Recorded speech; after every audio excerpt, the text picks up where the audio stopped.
तो कोरोना की तीसरी लहर से जुड़ी हुई एक बड़ी खबर आपको बता दें। दरअसल एम्स की सीरो रिपोर्ट में बच्चों में कोरोना के खतरे की आशंका को खारिज कर दिया गया है। एम्स की रिपोर्ट में 2 से 17 साल के 55.7% बच्चों में कोरोना की एंटीबॉडीज मिली हैं। 18 साल से ऊपर के 63.5% लोगों में एंटीबॉडीज मिली हैं और रिपोर्ट ये कहती है कि 76% से ज्यादा बच्चे एसिम्प्टोमेटिक केसेस के तौर पर पाए गए हैं। हालांकि ये एक मिड टर्म नतीजे जरूर हैं, यानी कि अभी आधे नतीजे आने बाकी हैं।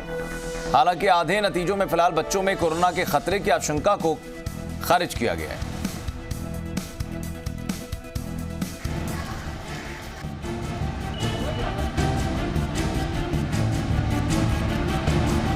देश में दूसरी लहर का असर अब कम होने लगा है। कभी भारत में संक्रमितों की रोजाना संख्या 4 लाख के करीब पहुंच गई थी, मगर वो अब 67,000 के करीब आ चुकी है। लेकिन दूसरी लहर का डर ऐसा है कि हर कोई कोरोना की तीसरी लहर को लेकर चिंतित है। पहली लहर में बुजुर्ग और दूसरी लहर में युवा सबसे ज्यादा संक्रमित हुए। ऐसे में अब तीसरी लहर में बच्चों के संक्रमित होने की खबरों ने माँ बाप को परेशान कर दिया है। माता पिता के मन में 2 सबसे बड़े सवाल उठ रहे हैं कि क्या तीसरी लहर सचमुच बच्चों के लिए घातक साबित होगी, और दूसरा सवाल ये कि अगर तीसरी लहर में बच्चों के संक्रमित होने के ज्यादा आसार हैं, तो फिर अस्पताल इसके लिए कितने तैयार हैं। लेकिन चिंता के बादलों के बीच एम्स की सीरो सर्वे रिपोर्ट ने बड़ी राहत दी है। इस रिपोर्ट में विशेषज्ञों ने कहा कि जिन इलाकों में संक्रमण दर ज्यादा रहा, वहाँ बच्चों में भी एंटीबॉडी बने हैं। जहाँ पर भी हमने किया है भारत के विभिन्न क्षेत्रों में, वहां से ये पिक्चर निकल के आ रही है कि जो पैंडेमिक है इसने एडल्ट्स को और बच्चों को एक समान रूप से, लगभग एक समान रूप से प्रभावित किया है। एंटीबॉडीज बच्चों में भी बनी है और एडल्ट्स में भी बनी है। तो आगे अगर कोई भी वेव आ रही है तो केवल बच्चों को अफेक्ट नहीं करेगी, बड़ों को भी अफेक्ट करेगी। कोई भी तीसरी वेव आने की संभावना ऐसे क्षेत्रों में जहां हाई सीरो पॉजिटिविटी है अभी हाल फिलहाल के लिए नहीं है। अगर वायरस म्यूटेट कर जाता है, इस इम्यूनिटी को एस्केप कर जाता है, तभी इस चीज की संभावना बनती है। यानी जिन इलाकों में पॉजिटिविटी रेट ज्यादा रहा है, उन इलाकों में फिलहाल तीसरी लहर की चिंता की जरूरत नहीं है। देश की राजधानी दिल्ली के लिए ये सीरो सर्वे रिपोर्ट कुछ यही बता रही है।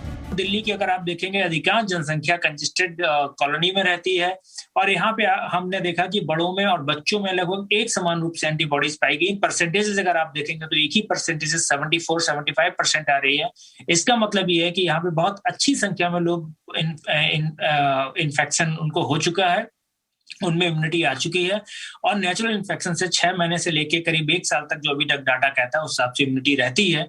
तो मुझे लगता है कि बहुत जल्दी ऐसे इलाकों में जहां इतना हाई पॉजिटिविटी रेट है, कोई भी तीसरी लहर या थर्ड वेव आने की संभावना नहीं है। जहां पर सीरो पॉजिटिविटी कम है, वहां पर जरूर तीसरी लहर आ सकती है।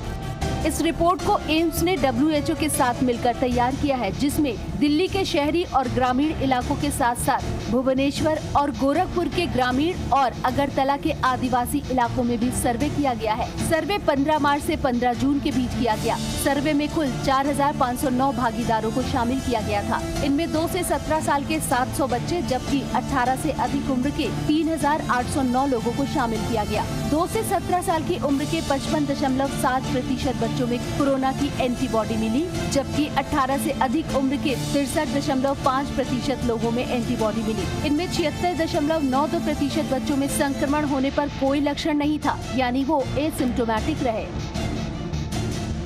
यानी कोरोना की दूसरी लहर ने बच्चों को भी प्रभावित किया है और ये देखा जा रहा है कि बच्चों में बड़ों के साथ साथ एंटीबॉडी बनी है। ये सर्वे रिपोर्ट निश्चित ही हर माता पिता के माथे पर बनी चिंता की लकीरों को कम करेगी, लेकिन रिपोर्ट तैयार करने वाली विशेषज्ञों ने इस बात से इनकार नहीं किया कि अगर वायरस ने खुद को म्यूटेट किया तो ये इम्यूनिटी को बाईपास करेगा और लोग संक्रमित हो सकते हैं, और इसलिए जरूरी है कि कोरोना गाइडलाइन का पालन करते रहे, कर्फ्यू में मिली छूट का गलत इस्तेमाल न करें और जितनी हो सके सावधानी बरतें।